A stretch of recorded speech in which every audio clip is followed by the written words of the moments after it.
better. So I'm going to put this under. That's it for now. Try that. Hello? Is that better? Okay. All right, I'll start all over. Welcome to the Treasure Coast Unitarian Universalist Congregation in Stuart, Florida. Today is the 23rd of 2024. What? Oh, do I get this close? Oh my goodness. Thank you. Hold it right up to you. No, thank you. Thank you very much. Thank you very much. My name is Kitty Rowell, and I'm your worship associate today, and I'm glad to be it. We're on YouTube.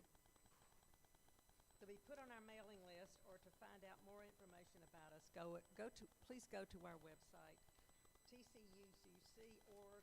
Note the email link to request our online. Please silence your cell phones.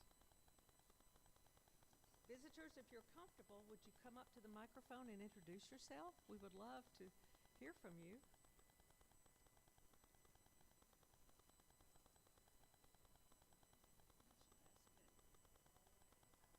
Hi, is this on? I don't need it anyway. Hi, I'm Craig. We moved down here from upstate New York about 4 years ago in the very beginning of the COVID. And so we have, first year or so, we didn't do anything. But now things are calming down and we're kind of getting out more. And I've been interested in, just finding some people that are kind of like-minded without a lot of religion rules and such involved. And this, I kind of looked online, and I was involved with some folks up in New York that UU allowed us to use their facilities at the time because they're open, understanding people. And I like to be around open and understanding people, so that's why I came. And nice to meet you all. Thank you very much. Very much. Anyone else?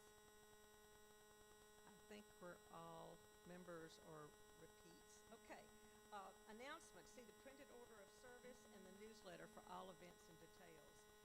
Real important for July and August, not next Sunday, but starting the following Sunday, the worship will be informal in the other room. We did it for 1 month last year, and it did work so well, we're doing it for 2 months. The service will be shorter and will only sing the Spirit of Life. Join us on the first and third Tuesdays at Stewart Veterans Memorial Park downtown at noon for our brown bag lunch. I will tell you that I went for the first time the other day, and it was a lot of fun. The minister's funny. So are some other people, so we enjoyed it. I just brought my sandwich. I went with Cindy Summers, and it was really nice. So I highly recommend that you come. We will have coffee and cookies in the social hall after the service. And a big thanks to those who are helping us with the service. Jackie Robbins and Judy Bajoras for the music. Our greeters, Jackie Butley and Janet Rader. Our ushers and our tech elf. Why do we call her an elf? She's a girl. Karina Poloni, and our tech support help, Rachel Valentino, and backup Stan and Alistair Forrester. Reverend Bob MacDonald, our minister, is in the pulpit today. And now for the prelude.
for the gift of this day and for our community of spiritual nurture and compassion, we give thanks.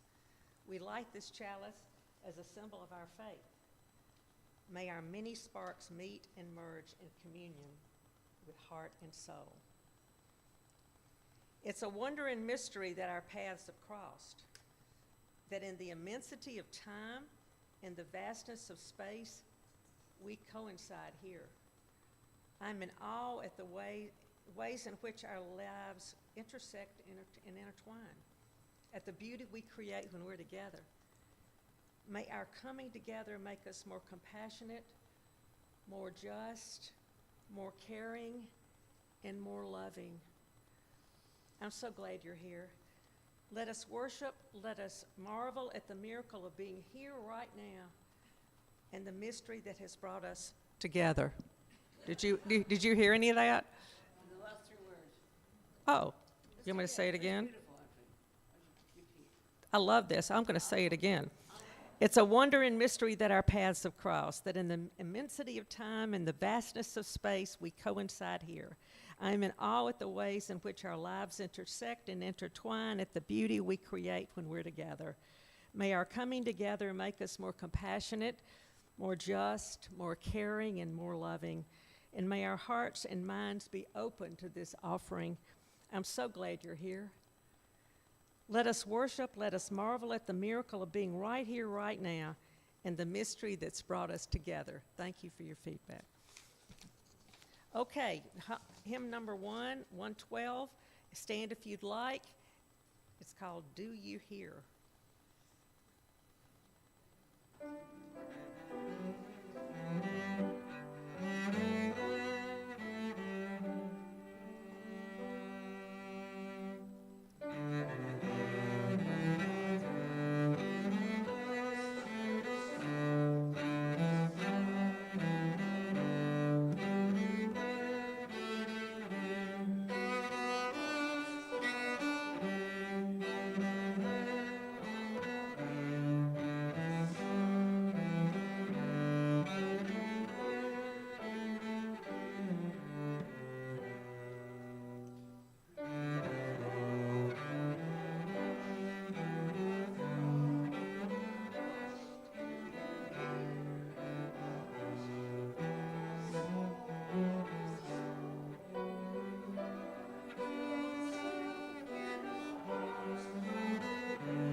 Thank you.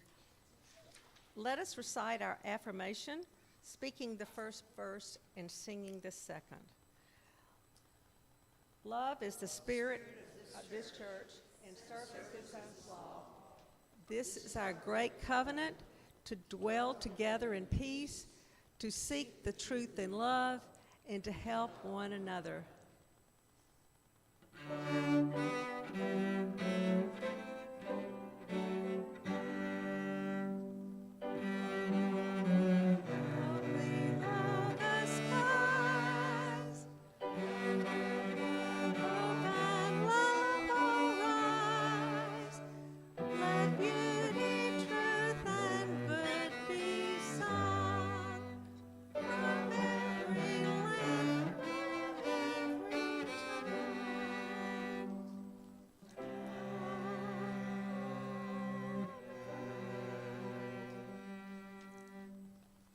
And now our minister will lead us in our responsive reading.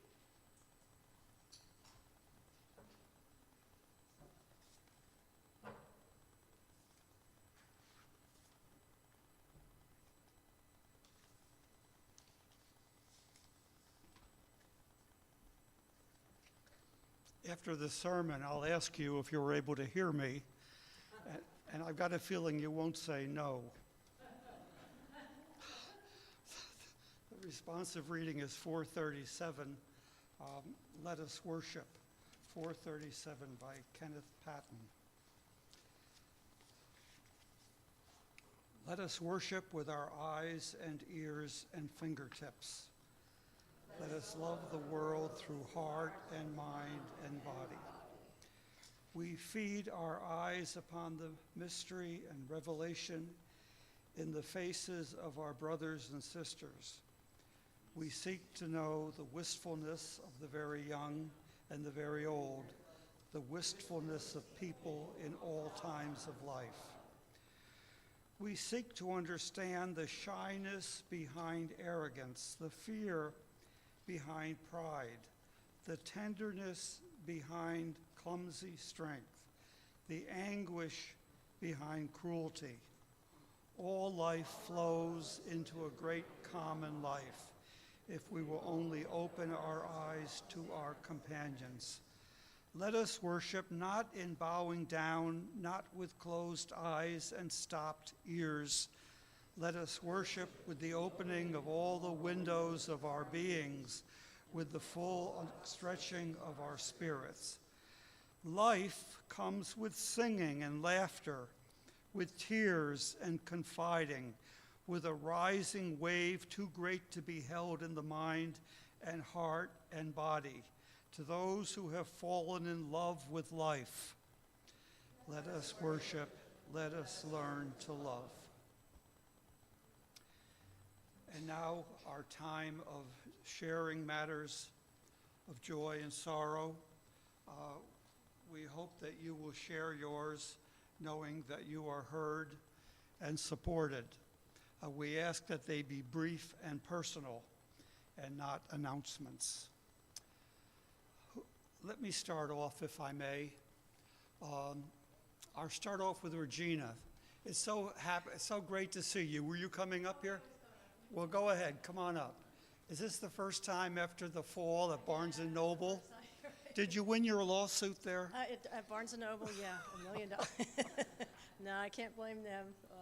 But listen, I have two joys. One is I went to the doctors. For 2 months, I broke my shoulder and all. And I had a sling, and I couldn't drive, which is torture down here. So a couple days ago, I went to the doctors, and I don't have to wear a sling, and I can drive. So I'm very joyful for that. And Great.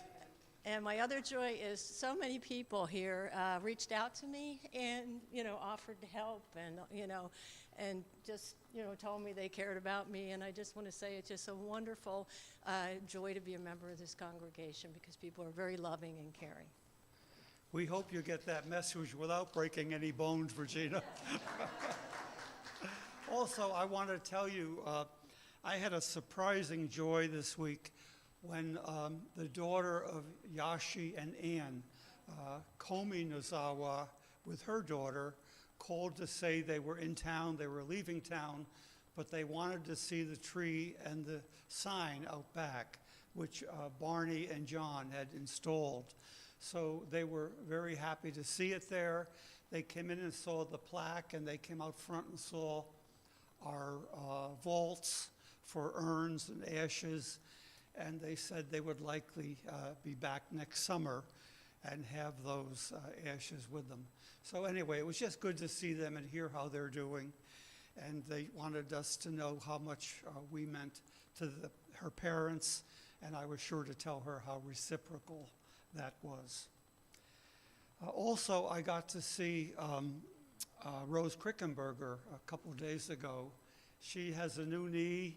She's coming along. It has gone well. She's been watching us, so I'm telling you, Rose, you're looking good. You don't sound so great. She's got a very raspy voice, but that's not going to be a matter of a replacement. It's some meds. But anyhow, keep getting better, and her children from PA are down here doing the reverse role that our children get to do if and when we need them to. Anyone else with a matter of joy or sorrow to share? Pam, we'll go with Tia, then Pam, then Judy. Okay.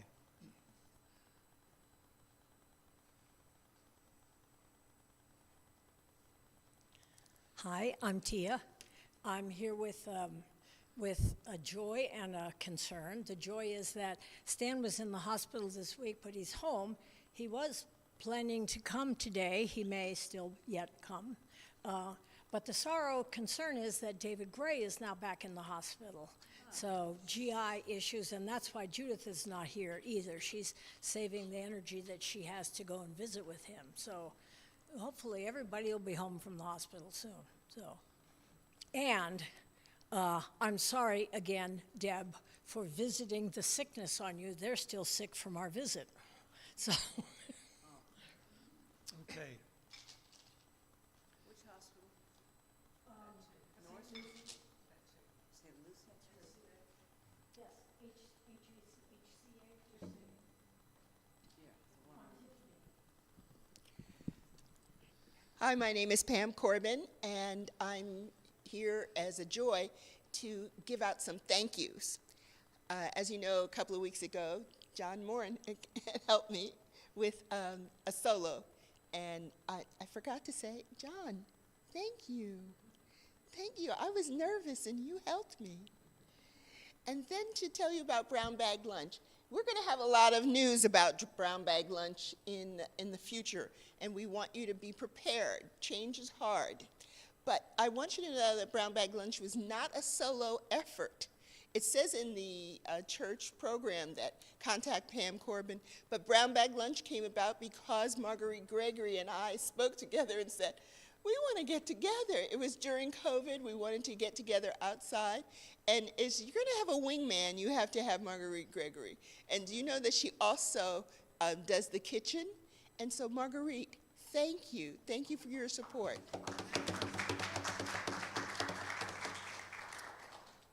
Judy. Go ahead, Judy, then Linda.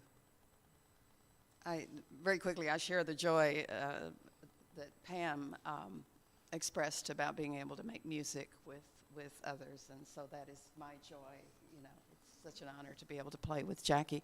I'm going to start with some good news. In a couple of days, John Cook and I will be headed up to Virginia for his son David's wedding, and we're very excited about that. It's a wonderful match that he has found. And then we'll be going up to Maryland to visit friends and family, of course, and then doing a little sightseeing maybe in Pennsylvania. The bad news is that a couple of days ago, Judy Scialoni and I lost a dear friend, Barry Levine.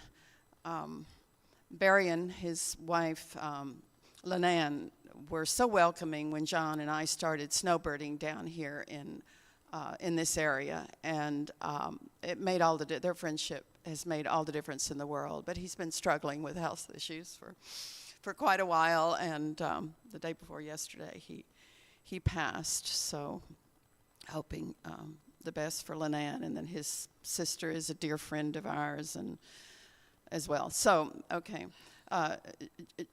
Judy knows him from way back. Judy Scialoni knows him from way back, and they shared adventures in New York. And you'll have to ask her about those stories. She is resting up, recuperating from COVID now. So if you're watching, Judy, I miss you. So.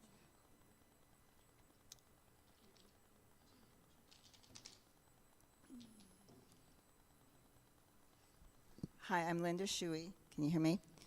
Our grandson, Ian, quit college and joined the Navy, and he just finished 2 years at the Navy's nuclear training school, and he's now on a carrier that was in San Diego, and the carrier is on its way to I'm learning all kinds of things about the Navy, what's called the RIM pack in Hawaii, so he's probably getting into Hawaii in the next couple of days on the Carl Vinson. And I managed to get on the Navy website, and so I get notices every day. It's a huge operation of 26 nations. So, they're doing well. They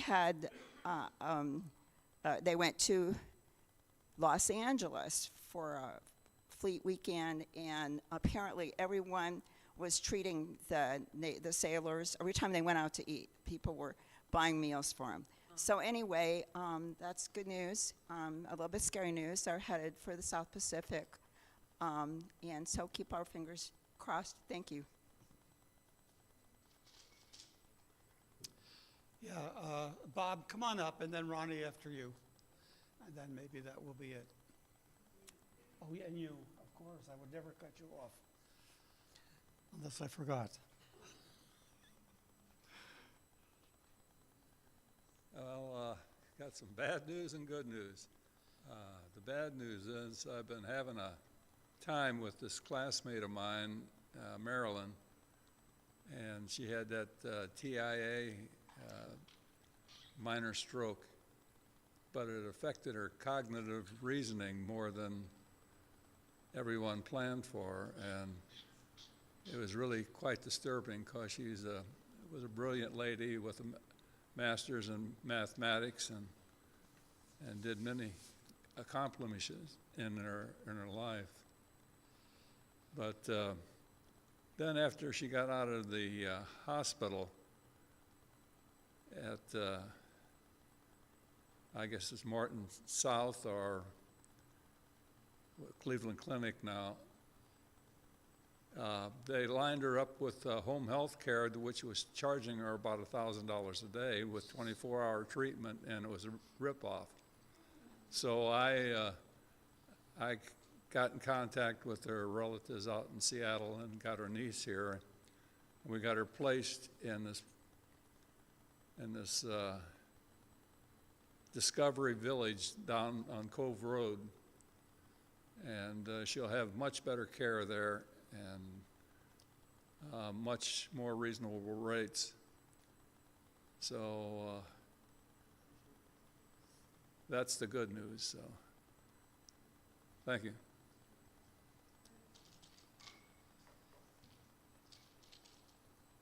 Was there somebody else besides Kitty?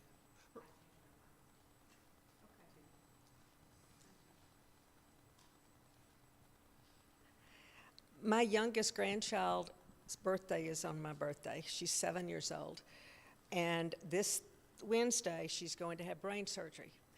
She is handicapped, and it's an odd thing that she has, but she's progressively gotten worse. So at the Shands Hospital in Gainesville, she lives in St. Pete with her five beautiful siblings. They're going to do brain surgery. There's no hope that she will be cured, but they're hoping that some of her symptoms will be alleviated a little bit. She's a beautiful girl. It just breaks our heart. So her name is Sophia Rodriguez, and if you pray, please pray for her. If not, if you'll think of her Wednesday at 8 o'clock, I would really appreciate it. Thank you so much. Sure. Anyone else?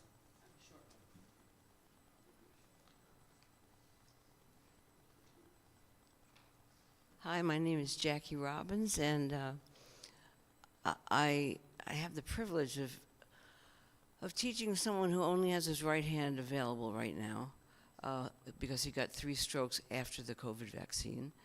And he decided, he's in his 80s, he wanted to learn piano. So I am teaching him one-handed piano, although I got his left hand up to play a note. And yesterday, he fell asleep at the end of my lesson. As animated as I can be, he just fell asleep. So it was a great joy for me to have someone fall asleep while I was doing something. But he was on pain meds, I guess.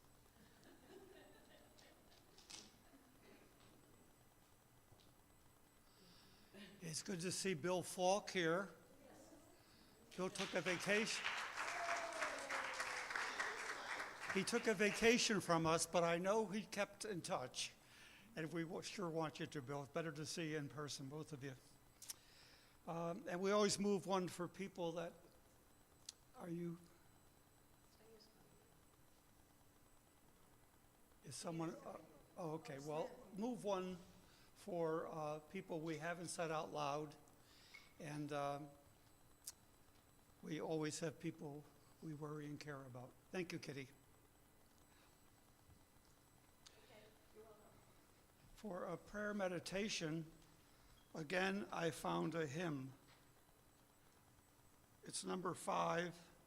The author is, the words are G.K. Chesterton. And if you want to read along, I'll read it out loud. You could read silently. It's a beautiful meditation, and it is right in line with the words that Kitty started out with. It is something to have wept as we have wept, and something to have done as we have done. It is something to have watched when all have slept, and seen the stars which never see the sun. It is something to have smelt the mystic rose, although it break and leave the thorny rods. It is something to have hungered once as those must hunger who have ate the bread of gods. To have known the things that from the weak are furled, the fearful ancient passions, strange and high. It is something to be wiser than the world, and something to be older than the sky. Lo, and blessed are our ears, for they have heard. Yea, blessed are our eyes, for they have seen. Let the thunder break on human, beast, and bird, and lightning. It is something to have been. And now moments of silence.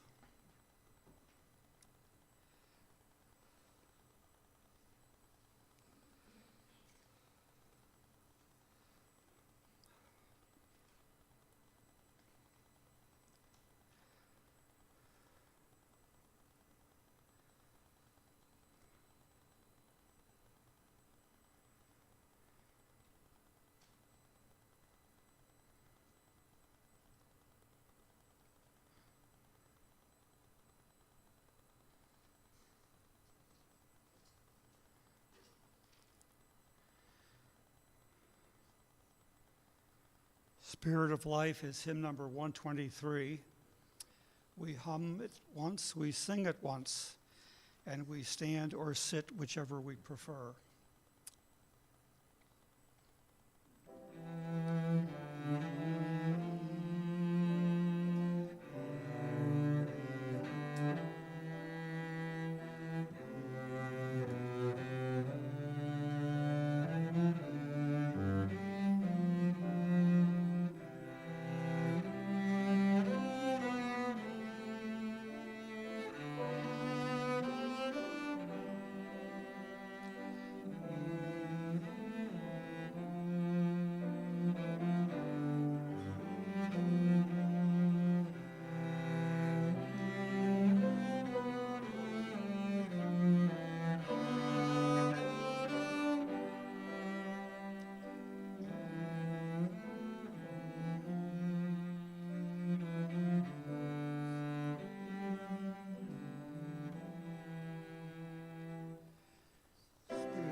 Here we share the Spirit of Life together.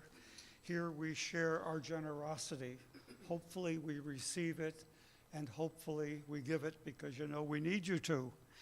And now 2 volunteers, who might they be? Well, there's John up here looking to be active, and there's John over there. He wants to put in service before he goes away. Thank you, Johns.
Thank you, Jackie.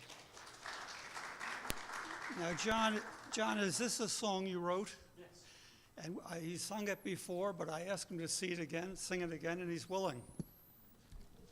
Thank you, John. And I thank you for the invitation.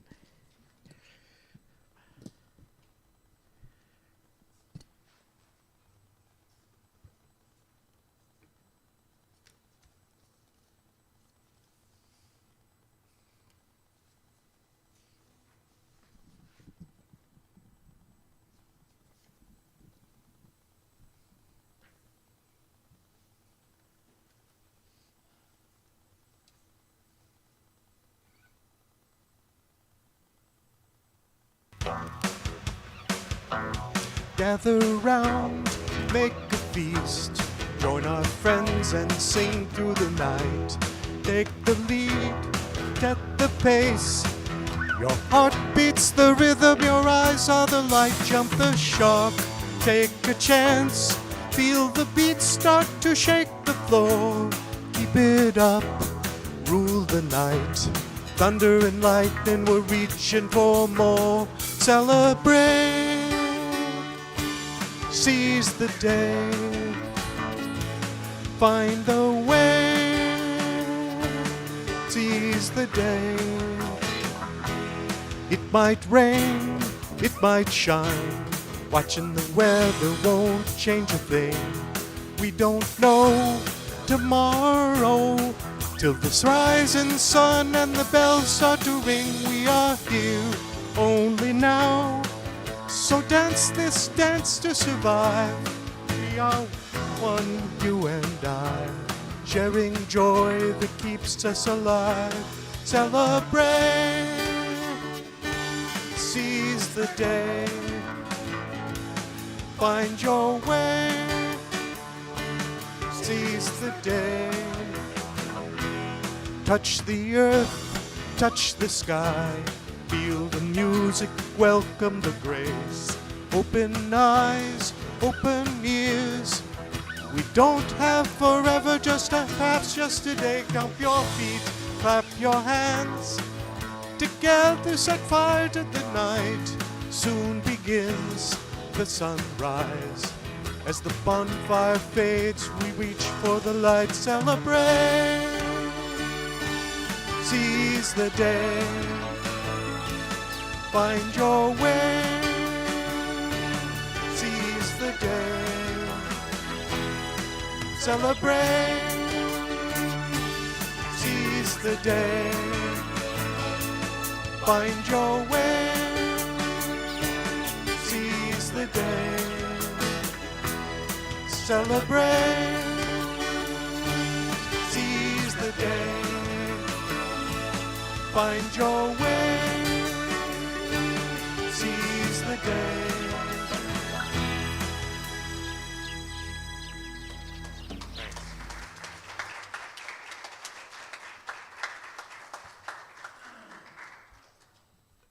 Thank you, John.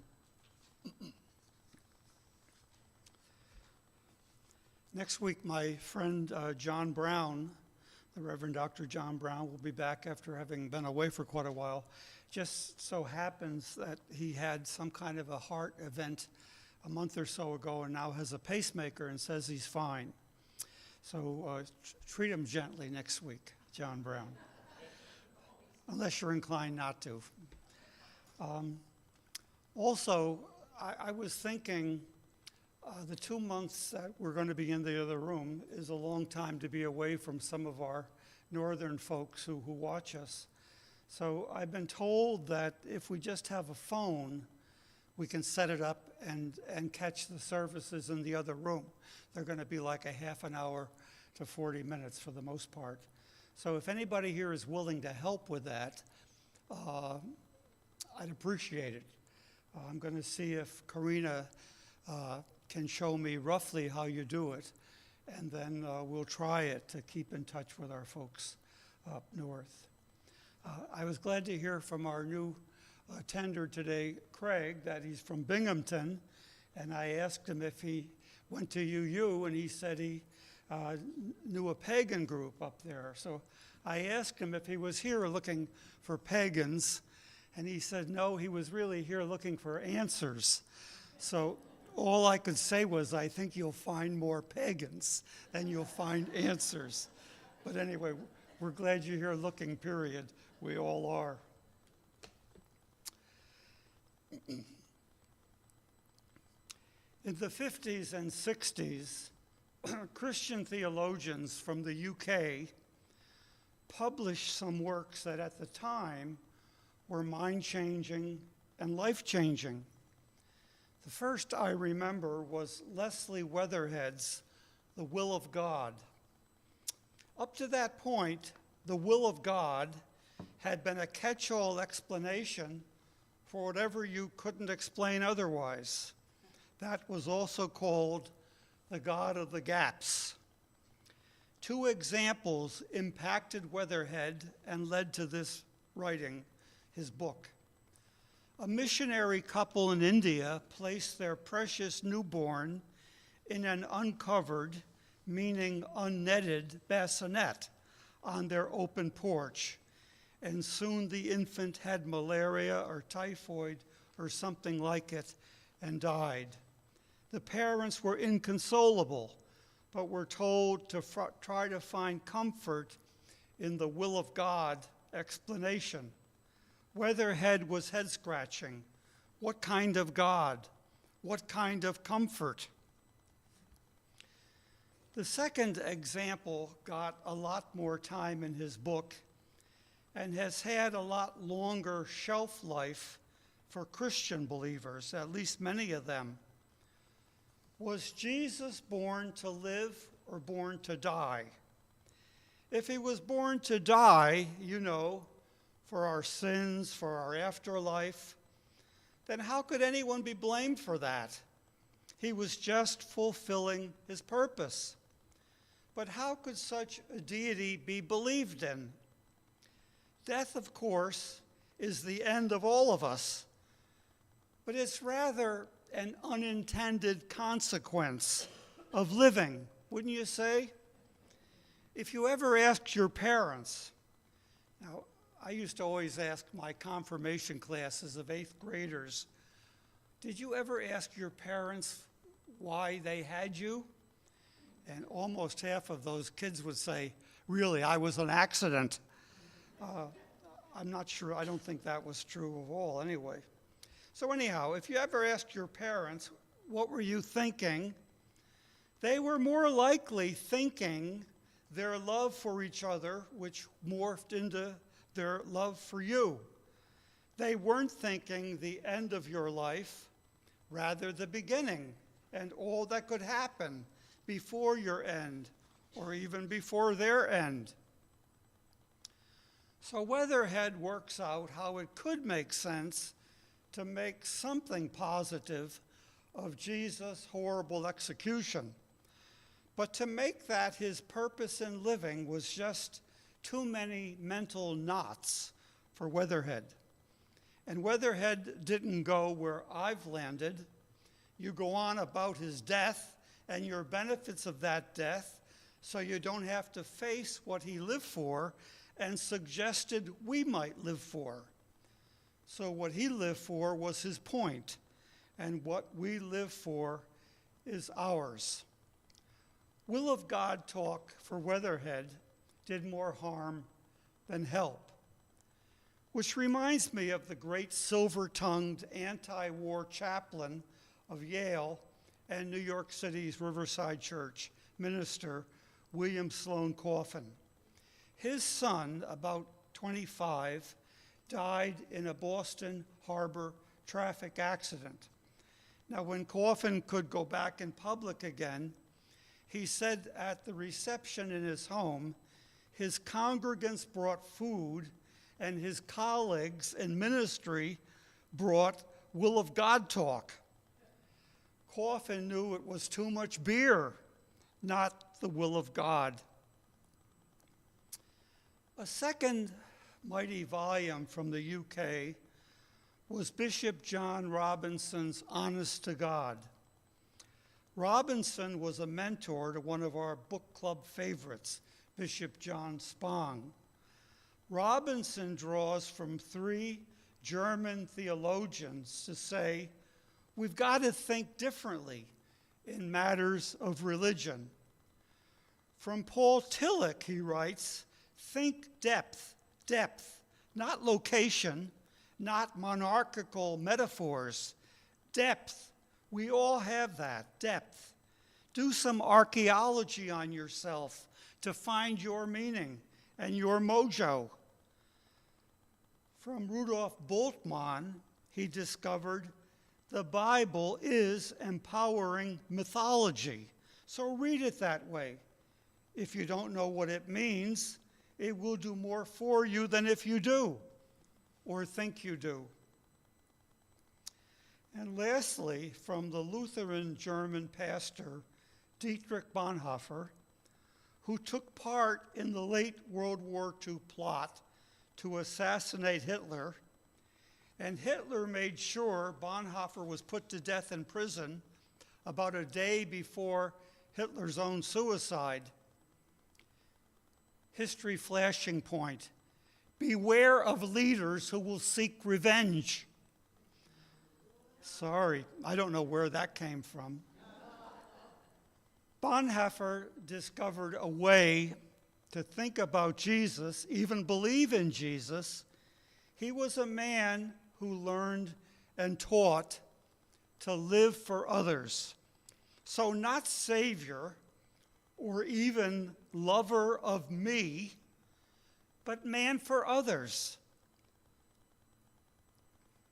This week in a market parking lot, I noticed someone had a bumper sticker in front of the passenger side seat, right where the protective airbag comes out.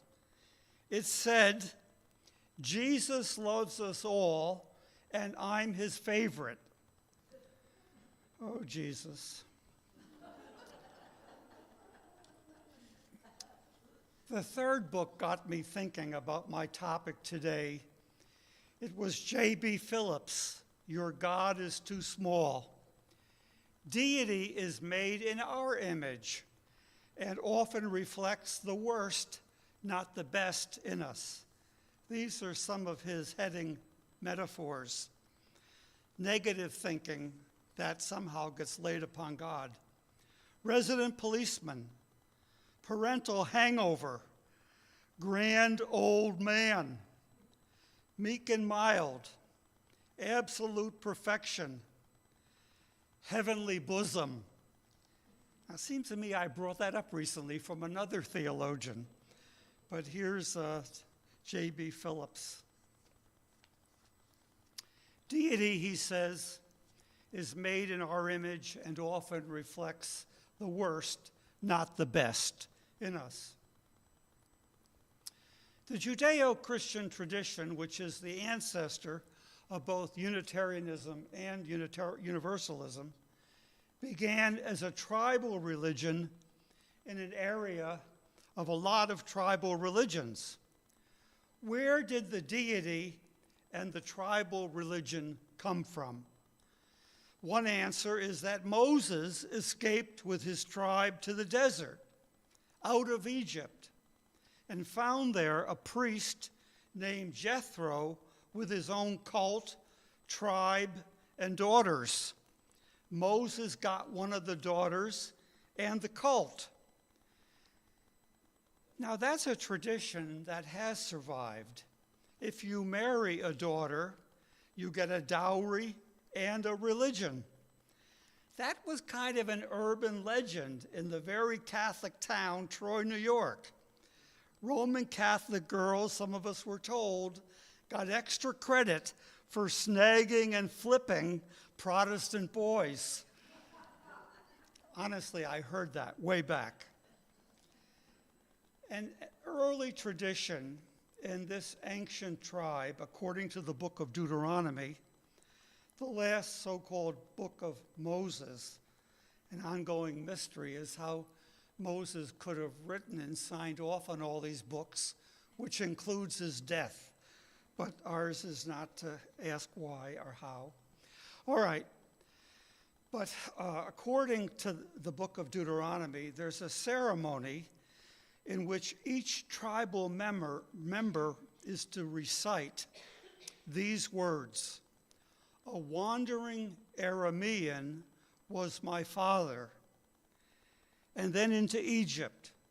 Welcome turned to fear of immigrants and slavery, and then rescue out of Egypt. A wandering Aramean was my father. Aramean just meant a wanderer. And I learned the purpose of this ceremony, remembering your religious roots, was to mold your attitude toward your maker. You know, maybe gratitude. And to mold your attitude toward your neighbors of other tribes. Maybe hospitality and generosity. Maybe. But then follows other books, not called books of Moses, and they report wars, slaughters, land grabs, tribe versus tribe. Wars of religion throughout history have been wars for land, and religion provided cover or excuse. Tribal religion has been a curse and scourge of humanity. And would that we could say it's the past, and history is good to remember so we don't repeat curses and scourges of the past. But here comes Louisiana, enshrining the 10 Commandments in every classroom. In my longest and most enjoyable church on Long Island, pre-UU of course, spanning the 80s and 90s, I had retired school administrators and teachers who loved to reminisce about the battles for Pearl. Has anyone here ever heard of Pearl, P-E-A-R-L, Pearl? Acronym for, I think, Public Education and Religious Liberty. I hadn't, then or since. It was about the battles for the separation of church and state. Those church members were proud of their advocacy. At the time, I thought this is ancient history, but I like history, so I'll listen. And yesterday we read that the Arizona legislature and other state legislatures are directing public education funds from federal taxes into religious schools and letting public schools go under or without. In the Jewish and Christian scriptures, there are inklings of deity growing from tribal to universal, but it is more like a minority report. The prophets of ancient Israel, actually called the minor prophets, Amos, Hosea, Micah, dare to speak for the deity with words like, I despise your rituals and feasts, but let justice roll down like waters, like a never-ending stream. Christianity, too, had moments of universal breakthrough, like that vision of Paul in Galatians that Karen in a recent sermon referred to. In Christ, no divisiveness or walls of exclusion, but again, a minority take. Christianity went after all who were branded infidels, including Jews, Muslims, even Christians who didn't use the right words for their beliefs. One of the most disgusting examples to me is the Spanish conquistadors in Mexico. They gathered the Aztec chieftains in a room and announced in Spanish, for God and country, this is your one opportunity to convert to the one true faith. Slaughter for God and country. So the history went across Europe. Catholic deity versus Protestant deity from Luther on. Church of England deity versus Catholic deity in Ireland from Henry VIII on. Was it about religion or land? And in the colonies of America, settled by religious refugees, the dissenters who came over soon sent dissenters from them packing to settle new colonies where they could practice their own brand of freedom of religion. We should all read the UU minister author Forrest Church's In God We Trust. He writes in painful detail the story of the realities of the freedom American colonists sought but did not share. Hence the first, second, and third Congregationalist and then Baptist churches in many towns of the colonies. UU remains a minority report. It's sad to think that a white Christian nationalism has taken over a large portion of Christianity in America and one of the major political parties in America. Well, you know I'm into bumper stickers again, but not only for the humor. Remember a couple decades ago, progressives responded to the moral majority of Falwell Sr. et al. With a bumper sticker that said, "The Christian right is neither." The Christian right is neither. That so-called majority never went away. It is back with a vengeance, grievances, and many billions. It is not about religion. It is about power and who controls our U.S. government. I tell you this too many times. I know you don't come to church to hear about fighting. We want to go on singing, "Let there be peace on earth, and let it begin with me." We want to explore, share, and grow the spirituality that has nurtured us and always awaits our attention. I really do want church to be about that. A number of you have pursued and found resources I can learn from. In our circles of more informal worship in the other room in the next 2 months, I hope there will be such opportunities. But we've got to get real about the threats and challenges we face. Those women of pearl in the 80s were not just talking about the past. A number of us have received email from Truman.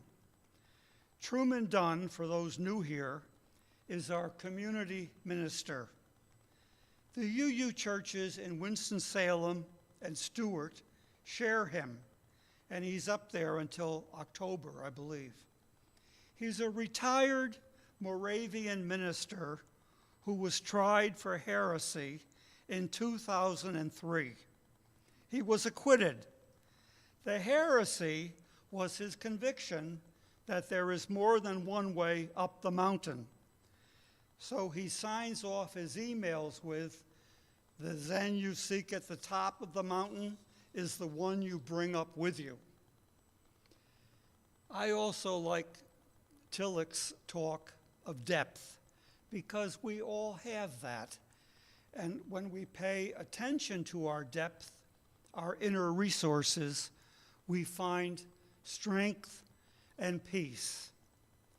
In the next year, we are going to need to reach down and reach out to kindred spirits like never before. Hymn number 18, 3 verses.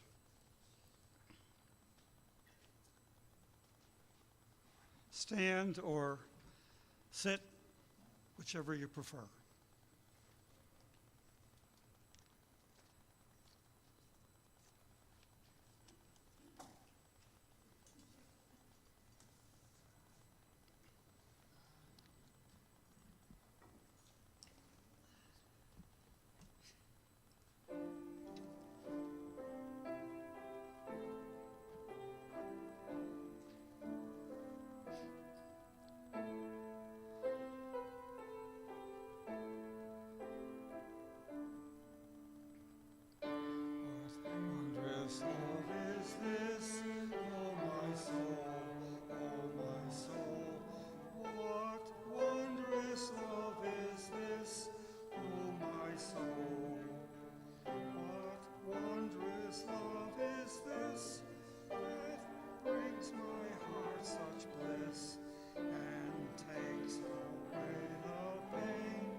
Please be seated, and remember, after the postlude, we have a time of fellowship in the other room.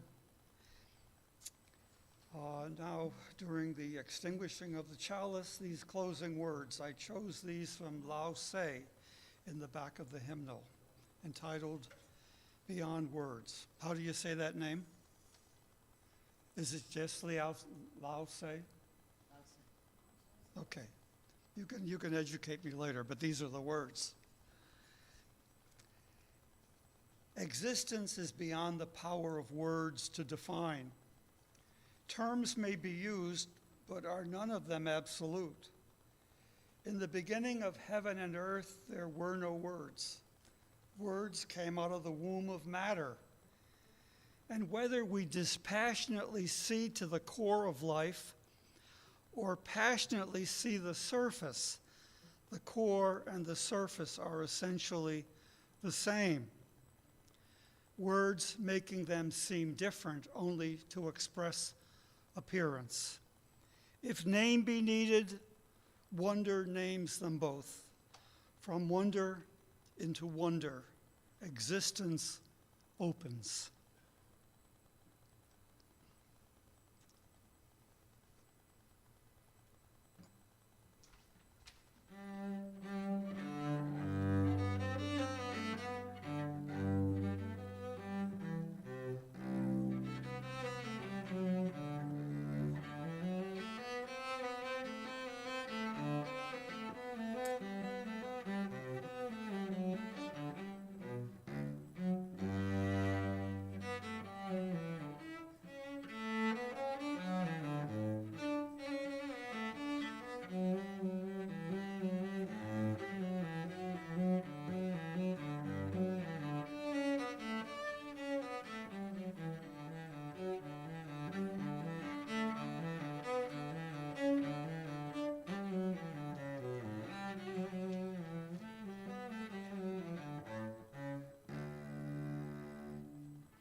Sometimes it does seem like we're all on the same page here if we put the service together.